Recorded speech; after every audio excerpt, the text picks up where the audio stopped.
Well, good afternoon. Oh, come on, folks, good afternoon. This is supposed to be a fun day. You're done, you're out, you're on your way out of here, okay?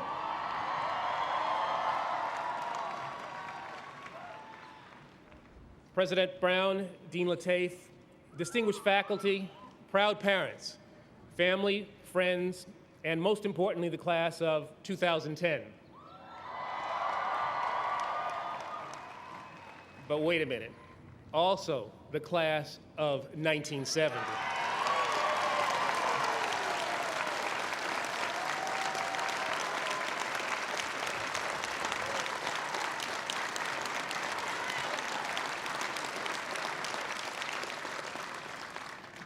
I love you all, but these are my people. Thank you all for inviting me here to share in this moment. It is a privilege to congratulate you all on this milestone and to join you in celebrating this new beginning. This is an extraordinary class. Your talents are well known across this campus, this city, and of course on YouTube. And I want you all to know how much I appreciate your invitation to play a leading role in the next lip dub video. This class of 70 doesn't get that. Today, as I look out on this sea of scarlet, I am reminded of another Boston University graduate who commenced the most important phase of his life at a ceremony just like this one 55 years ago. His name was Martin Luther King, Jr.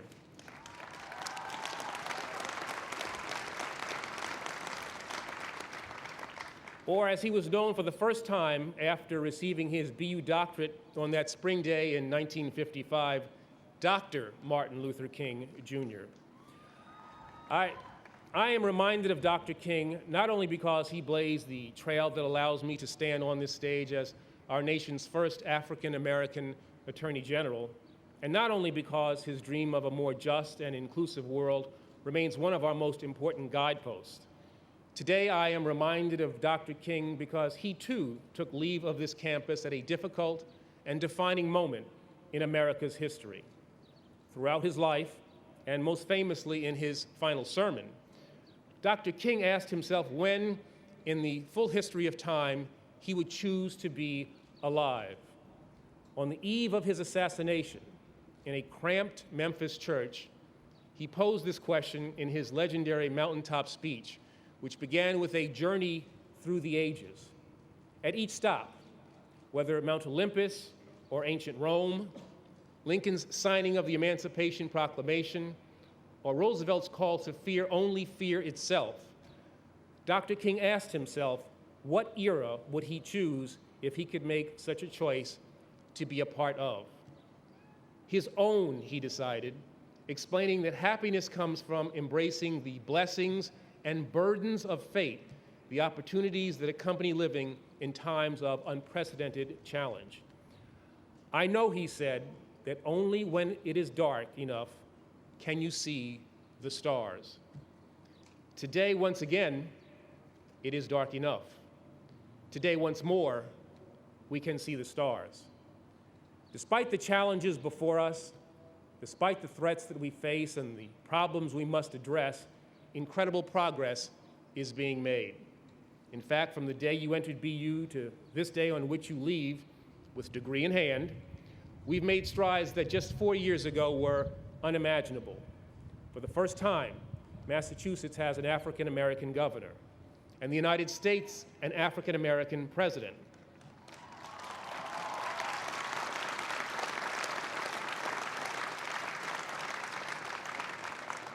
Our economy is beginning to grow again.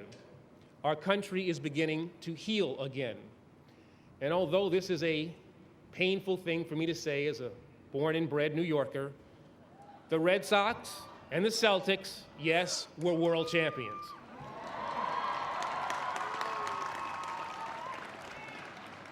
Now that's the stuff of miracles. Bad miracles. Over the past 4 years, we've come far, and you all have come far. But the fact is that darkness remains. Injustice remains. Divisions and disparities remain. And the poorest among us continue to suffer most. For many Americans, economic recovery hasn't come quickly enough, particularly for your generation, which faces fewer job prospects than usual. There are also more systemic threats to our society.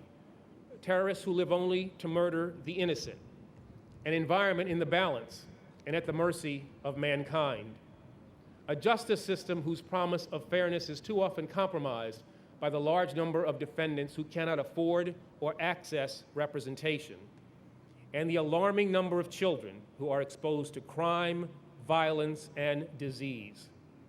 Now, although between our iPods and BlackBerries, life on its surface may feel easier today than ever, the truth is that there is nothing easy about 2010, which means you have a choice to make. You can decide that life has dealt you a bad hand and you can give up. Or, class of 2010, you can decide to accept the challenges that confront you and you can look up. And because it's dark enough, you can see the stars. As you make your way forward, I know that many of you plan to continue your studies. Others are unsure. And for some, this will be the last day you spend on an academic campus as a student. You may never sit through another lecture or pull another all-nighter fueled by nothing but caffeine and fear. And all of you will soon say goodbye to Alston basement parties.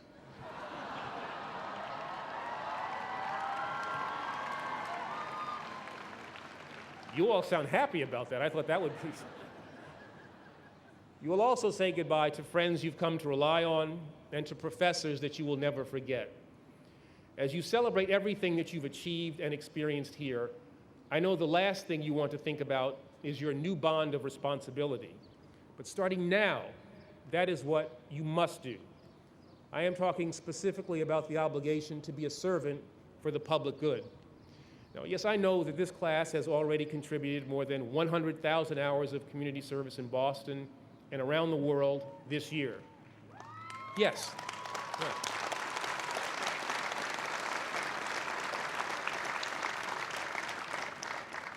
And I know that many of you intend to pursue public interest jobs and service opportunities.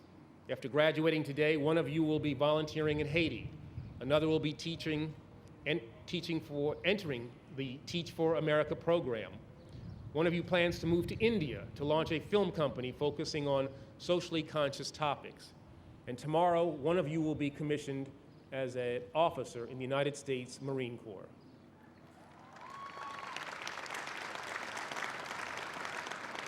I don't know if I'm allowed to say this, but Semper Fi. No matter what your path, you must always remember the enormous investment that has been made in you, not only by your families, but also by our society. Your years of study at BU were a luxury, especially of those of you who were lucky enough to be in Stu V2, or folks who might live in that great place sometime soon. But this luxury comes at a price. From this day forward, you must do your part to improve the world around you. As of today, you not only have the ability and the credibility, you also have the responsibility. Let us never forget that our country has only grown stronger. The words of our Constitution have only reached their full measure of their intent because previous generations of Americans embraced the obligations that come with opportunity. From George Washington, who risked his life on the battlefield for an untested experiment called liberty, to Abraham Lincoln, who risked the very fabric of our union in the name of freedom, and of course, Dr. King, who made the ultimate sacrifice for the dream of equality. You must embrace your responsibilities. You must welcome them with the same enthusiasm and dedication that you have shown during your time here. So many of you have ventured into the community before even setting foot in the classroom. You became citizens of Boston first, citizens of Boston University second. Whether through the first-year student outreach program or during the global or during the Global Day of Service, you helped to build a better city, a better country, and a better world. And just as you did in good times, like when the Terriers took the gold, you've come together as a community. I'm not only talking about when you sang on BU Beach and held hands on election night, though believe me, I've heard the stories. I'm referring to the times of crisis that brought out your best selves. When an earthquake in Haiti killed nearly 250,000 people, you independently mobilized. You raised tens of thousands of dollars, and you engaged the wider Boston and university community in your unprecedented philanthropic venture. To me, this indicates that you are ready and well-equipped to apply your energy and compassion to improve our society and the lives of others. After all, if history is any guide, and I believe it is, positive change is the consequence of unfavorable and not favorable circumstance. Progress is the product of darkness, not light. Wherever you look into our past, this is true. It was social frustration and moral imperative that brought an end to slavery and to segregation, that secured voting rights for women and civil rights for all, that provided health care for our seniors and our poor, and guaranteed decent wages for our workers. It was economic turmoil that brought us the Progressive Era and the New Deal. And it was a civil war that inspired the reconstruction of our Union and the correction of our Constitution. These advancements, like others that have marked America's story, were not inevitable, and they must never be taken for granted. The America that we have inherited and the opportunities that we have been afforded are the result of hard work, sustained activism, considerable sacrifice, and great courage. As I look at the diversity of the graduates before me, as I think about the fact that 1 in 10 of you hail from a different country, and that many of you are the first in your family to receive a college or an advanced degree, I'm reminded of the remarkable progress that I have witnessed in my lifetime, and especially since my wife, who is here with me today. I'm also reminded of her late sister, Vivian Malone Jones, a woman who had to fight for the chance to earn the degree that you are receiving today. In 1963, Vivian became one of the first 2 African Americans to enroll at the University of Alabama. Governor George Wallace, who famously demanded segregation now and segregation forever, tried to block her. But with the help of the Justice Department that I now lead, and through the determination of my most famous predecessor, Robert F. Kennedy, she summoned the courage to walk through those schoolhouse gates and also to graduate. Vivian did not wish to be alive in better, fairer days. Instead, she seized the moment and the circumstances that she had been given. And with determination, optimism, and grace, she moved forward through the darkness. Along the way, she opened the doors of opportunity for countless others who have followed in her steps. Her example serves as a reminder that each of us has the power to make a difference. You too can help your fellow citizens. You too can improve the world we share and help to build a future we'll be proud to pass on. As recipients of a first-class education, this is your duty. And as those blessed with living in the second decade of the 21st century, this must be your calling. To not only see, but to be those stars in the darkness. Today, as we celebrate everything that you've achieved, we also look forward to all that I know that you can and will accomplish. I am eager to see where, over that mountaintop, each of you leads our nation and our world. Good luck, and congratulations to all of you.